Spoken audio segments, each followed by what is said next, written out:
सत्य सनातन धर्म की जय हो। ओम नमः पार्वती पतये हर हर महादेव। माता रानी के श्री चरण अनुरागी भक्तजनों, श्री पीताम्बरा माँ के श्री चरणों का ध्यान लगाकर आज सभी भक्तों के लिए यह प्रसंग है।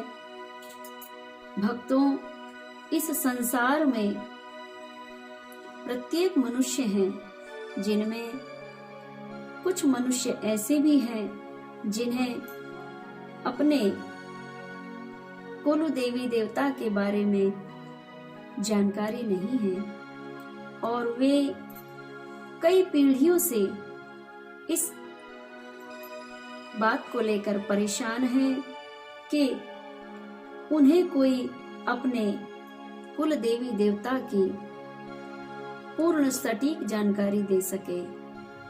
वे बहुत ही लालायित हैं अपने कुल देवता और कुल देवी के पूजन अर्चन करने के लिए और कुल देवता की पूजन कर अर्चन कर वे अपने आप को संतुष्ट करना चाहते हैं और अपने इस लोक और परलोक दोनों को सुधारना चाहते हैं। धर्म अनुरागी सज्जनों, माता रानी के प्रिय भक्तों, मैं उन्हें बताना चाहूंगी जिन्हें अपने कुल देवी और कुल देवता के बारे में जानकारी नहीं है। भक्तों, पूर्व काल में ऋषि मुनि जब तपस्या करते थे तब राक्षस उनके तपस्या में विध्वंस मचाया करते थे। उनका ईश्वर के श्री चरणों में जो मन लगा हुआ है ऋषि मुनियों का, वे ईश्वर की भक्ति में बाधक बनते थे। एक दिन संपूर्ण ऋषि मुनियों ने मिलकर भगवान शिव और माता पार्वती से अपने दुख के बारे में कहा। बोला, भगवान, हम आपका ध्यान लगाते हैं, चिंतन मनन करते हैं, तो ये राक्षस कुल जो है हमारे भक्ति मार्ग में बाधा बनते हैं। प्रभु, आप कृपा दृष्टि करें। और माता पार्वती से भी उन्होंने प्रार्थना किया कि हे माँ, हम ऋषिगण अलग अलग स्थान पर जाकर और हम एकांत में आपका चिंतन मनन भक्ति और साधना करते हैं। हमारे इस तप में यह राक्षसी दल हमें परेशान करता है। माँ, कृपा करो और अपने दिव्य रूप से इन सभी का उद्धार करो और हमारी भक्ति से हमें जोड़ दो। माँ, माता रानी ने उन्हीं ऋषि मुनियों की साधना को सफल बनाने के लिए जब धर्म की हानि होते रही है तो माता रानी का अवतरण होते रहा है। उनके साथ में भगवान भोलेनाथ का भी अवतरण होते रहा है।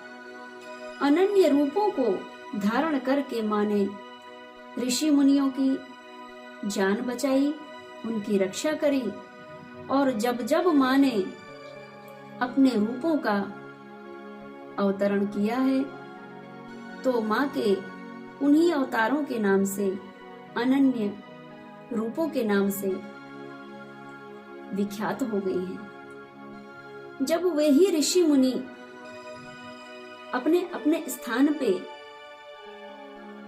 साधना कर ईश्वर को प्रसन्न करते रहे हैं, अनेकों वर्षों तक, अनेकों जन्मों तक, कल्पों तक माता जी की आराधना होते रही है, तो जिस ऋषि मुनि ने जिस रूप में माँ की आराधना की है, उनकी वे ही कुल देवी बन गई हैं।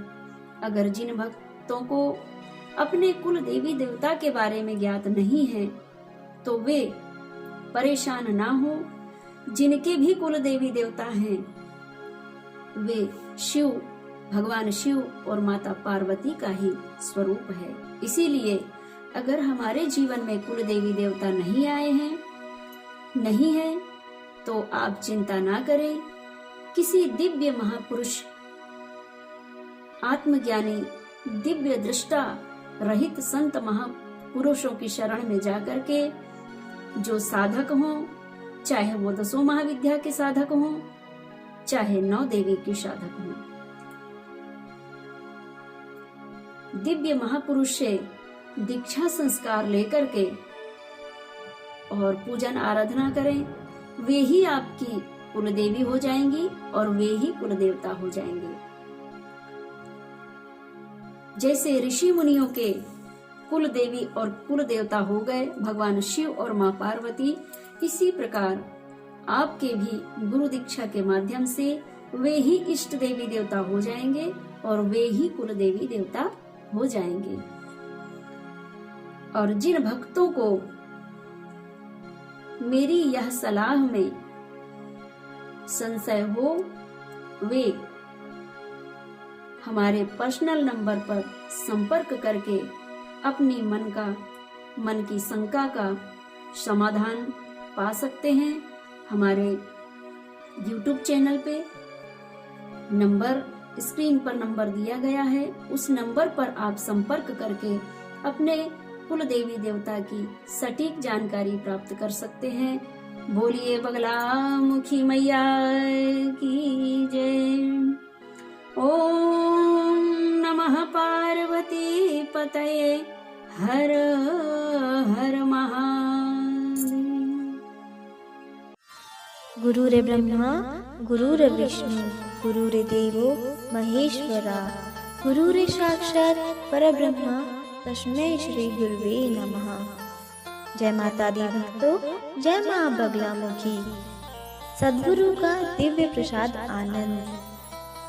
दुख सुख तो सब झूठे होते हैं, सुख भी चला जाएगा और दुख भी एक दिन चला ही जाएगा।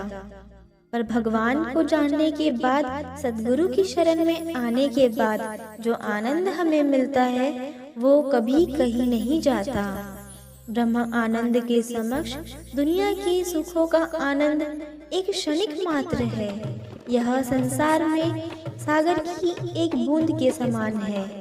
ईर्ष्या मुझ में नहीं है, क्योंकि मैं सभी को प्रेम करता हूँ। यही ब्रह्म आनंद की प्राप्ति का सबसे सरल मार्ग है।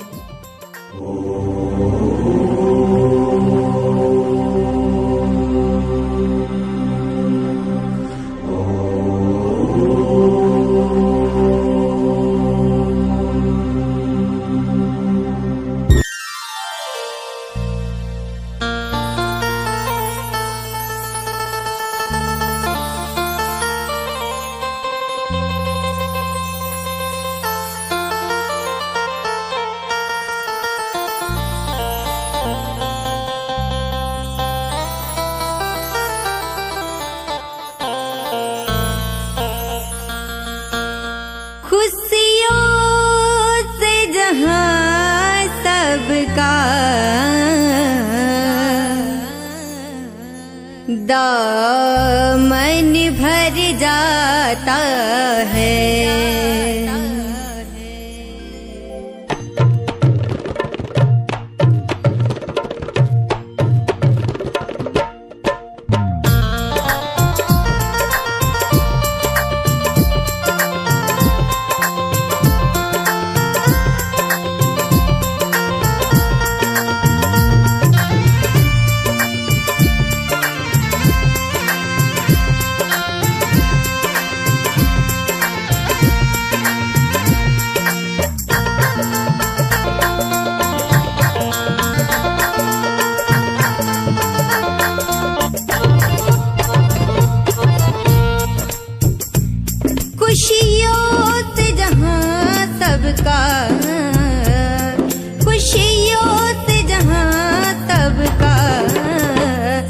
दामन भर जाता है।